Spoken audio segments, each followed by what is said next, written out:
ఇక్కడ పెడితే పొగ వస్తుంది. లక్కీ పగిలిపోతుంది. చూడండి బుద్ధుడు ఇది.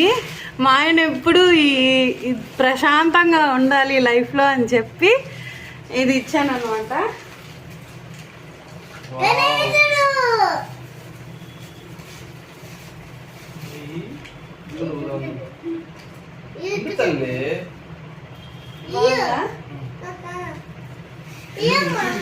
ఇది వచ్చేసి మన గణేష్ ఏ విఘ్నాలు లేకుండా లైఫ్లో బాగా మంచి పొజిషన్కి వెళ్ళాలని ఆశిస్తూ ఇది ఇస్తున్నాను అనమాట.